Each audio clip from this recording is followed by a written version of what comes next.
नमस्कार दोस्तों, welcome to my option trading channel with Ajay. मेरे चैनल में आपका स्वागत है। आज हम बात करने वाले हैं और समझने वाले हैं ऑप्शन ग्रीक के बारे में। ऑप्शन ग्रीक बहुत ही इम्पॉर्टेंट होता है अगर आप ऑप्शन बायर या सेलर हैं।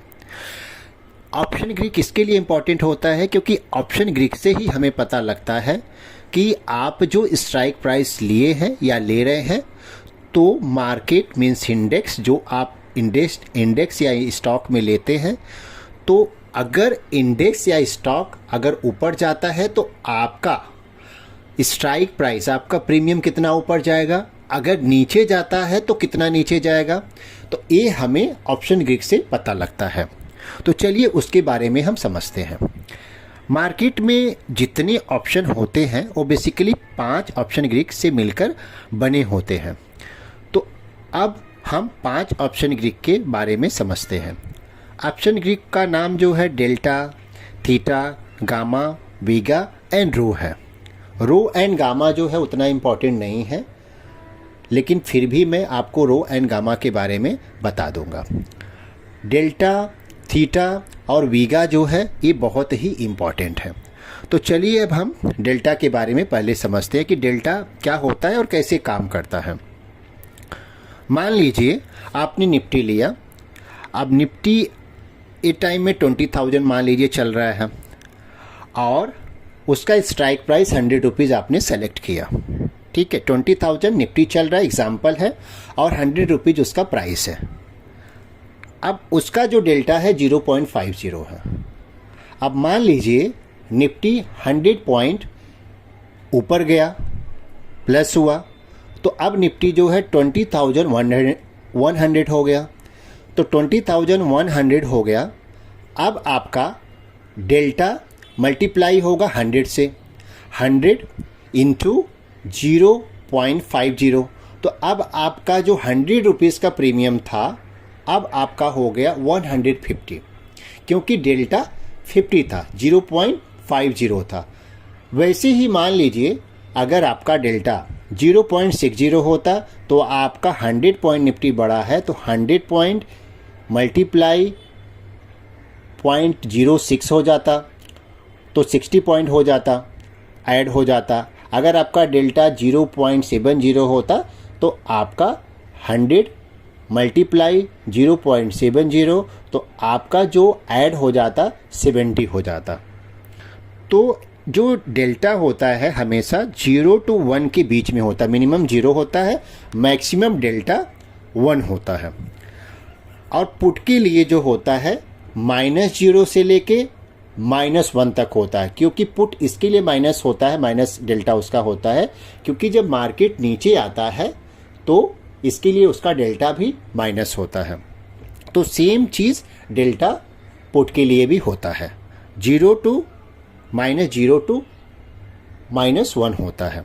तो अगर मान लीजिए डेल्टा जो है, मान लीजिए पुट आपने निफ्टी 20,000 लिया और आपका 100 पॉइंट नीचे जाता है, तो आपका 100 इंटू मल्टीप्लाई -0.50 डेल्टा सेम अगर है तो वो मल्टीप्लाई हो जाएगा, तो आपका प्रीमियम उतना ऐड हो जाएगा।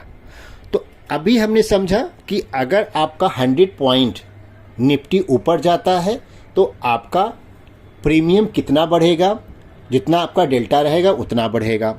और अगर निफ्टी 100 पॉइंट नीचे आता है तो आपका प्रीमियम कितना बढ़ेगा, जितना आपका पुट का प्रीमियम जितना उतना बढ़ेगा जितना आपका डेल्टा होगा। तो हमने अभी डेल्टा के बारे में समझा। तो अब हम समझते हैं थीटा के बारे में। Theta means, T means theta, T means time, theta means time, time is money. Theta जो होता है ये हमारे मीन्स बायर के लिए, ऑप्शन बायर के लिए अगेंस्ट काम करता है और ऑप्शन सेलर के लिए पॉजिटिव काम करता है। क्योंकि थीटा जो होता है कि जैसे ही आप एक ऑप्शन, हम ऑप्शन बाई करते हैं और चुनते हैं स्ट्राइक प्राइस, और जैसे जैसे एक्सपायरी क्लोज आता है हमारा ऑप्शन प्रीमियम कम होते जाता है। क्यों कम होता है? थीटा की वजह से कम होता है। तो इसको भी हम एग्जाम्पल से समझते हैं। मान लीजिए कि निफ्टी जो है 20,000 है और 20,000 निफ्टी है और उसका जो थीटा है -0.25 है। तो अभी आपका जो 20,000 था, स्ट्राइक प्राइस सेम हम रखते हैं कि आपका जो प्रीमियम था वो 100 रुपीज़ था, और आज अब मार्केट जो है कल 20,000 ही निफ्टी रहता है, लेकिन आपका सेम निफ्टी रहने के बावजूद भी आपका जो प्रीमियम है 100 रुपीज़, वो 100 रुपीज़ नहीं रहेगा, वो 75 हो जाता, कम हो जाता। क्यों हो जाता है? क्योंकि उसका थीटा जो है जैसे ही एक्सपायरी नज़दीक आता है, एक दिन और नज़दीक आ गया, तो वो थीटा ऑप्शन बायर के अगेंस्ट काम करता है। तो थीटा की वजह से हमारा जो ऑप्शन प्रीमियम होता है वो कम हो जाता है। तो थीटा हमेशा ऑप्शन बायर के अगेंस्ट काम करता है। तो जब भी आप कॉल या पुट बाई करते हैं तो आपको चार्ट में ही दिखता है कि उसका डेल्टा क्या है और थीटा क्या है, ये आपको पता होना चाहिए। क्योंकि अगर आपको पता नहीं है तो आपका ऑप्शन प्रीमियम धीरे धीरे जैसे एक्सपायरी आएगा, अगर इन द मनी नहीं होता है तो वो जीरो हो जाएगा। अगर आपको in the money, ITM, ATM, OTM के बारे में आपको जानना है और ऑप्शन के बारे में डिटेल्स में जानना है तो आप मुझे कमेंट कर सकते हैं। तो मैं इस पे एक डिटेल्स वीडियो बनाऊंगा जिसमें डेल्टा और थीटा के बारे में समझा इस वीडियो में। अब हम समझने वाले हैं वीगा के बारे में। वीगा क्या होता है और कैसे काम करता है। वीगा जो होता है, जैसे डेल्टा थीटा इंपॉर्टेंट है, वैसे वीगा जानना बहुत इंपॉर्टेंट है। ये ऑप्शन ग्रीक का बहुत ही इम्पॉर्टेंट होता है ऑप्शन प्रीमियम के लिए। तो हम इसको इजी लैंग्वेज में, लेमन लैंग्वेज में मैं आपको समझाता हूँ और समझ में आपको आ जाएगा। हमारे लाइफ में मोस्टली ऐसी चीज़ें होती हैं, तो हम अब समझते हैं एग्जाम्पल से। मान लीजिए आपने एक फ्लैट लिया, उसकी कीमत 30 लाख रुपीज़ है और अब आप उसको बेचने का सोच रहे हैं। अब उसको आपने प्राइस सोचा कि 40 लाख में आपको बेचना है, लेकिन आपको पता लगता है कि आपके बगल में नियर बाई एयरपोर्ट बनने वाला है और साथ ही साथ मॉल अच्छा बनने वाला है, हॉस्पिटल भी खुलने वाले हैं। तो ये अभी आपके लिए और आपके फ्लैट के लिए पॉजिटिव न्यूज़ हो गया। तो मैं अगर आपसे फ्लैट खरीदने आता हूँ तो क्या आप 40 लाख में फ्लैट देंगे? क्योंकि वहाँ का रेट अब बढ़ चुका है। अब वो फ्लैट का कीमत हर जगह 50 लाख रुपया हो गया, तो क्या आप 40 लाख में देंगे? नहीं देंगे, क्योंकि ये आपके फ्लैट के लिए जो है पॉजिटिव न्यूज़ है। तो आप 40 लाख में नहीं बेचेंगे क्योंकि ये पॉजिटिव न्यूज़ है। तो वैसे ही वीगा जो होता है, वीगा में जब मार्केट में कुछ ऐसे न्यूज़ आते हैं कि जो मार्केट के लिए पॉजिटिव न्यूज़ होते हैं, जस्ट एग्जांपल आप बैंक निफ्टी का आपने ऑप्शन लिया है और कुछ फेड रेट और RBI का रेट आता है जो बैंक के लिए अच्छा होता है, तो आपका जो है यहाँ वीगा काम करता है और ऑप्शन प्रीमियम में बहुत फास्ट मोमेंट आता है। तो वो वीगा के वजह से आता है। तो वीगा का जो काम होता है, पॉजिटिव हो या नेगेटिव न्यूज़ हो, पॉजिटिव न्यूज़ रहेगा तो आपका ऑप्शन प्रीमियम बहुत फास्ट बढ़ेगा, और अगर नेगेटिव न्यूज़ है तो आपका ऑप्शन प्रीमियम बहुत ही फास्ट नीचे डाउन होगा।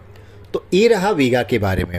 अब हम समझते हैं गामा और रो के बारे में। जैसे मैं आपको वीडियो के बिगनिंग में ही बताया था कि गामा और रो उतना इम्पोर्टेंट नहीं है, लेकिन फिर भी हम गामा के बारे में और रो के बारे में समझते हैं।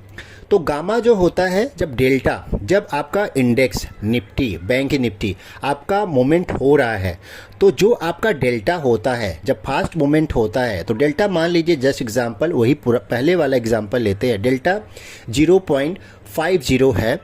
तो अगर फास्ट मोमेंट हो रहा है, वन साइड मोमेंट हो रहा है, तो गामा 0.30 है, तो वो ऐड हो जाएगा, वो डेल्टा में ऐड हो जाएगा। तो आपका जो स्ट्राइक प्राइस रहेगा, जो जितना आपका ऑप्शन प्रीमियम बढ़ा है, तो उसमें मल्टीप्लाई, जस्ट एग्जांपल 100 बढ़ा है तो 100 मल्टीप्लाई 50 या 5053 हो जाएगा, क्योंकि वो गामा जो है डेल्टा में इंक्लूड हो जाता है।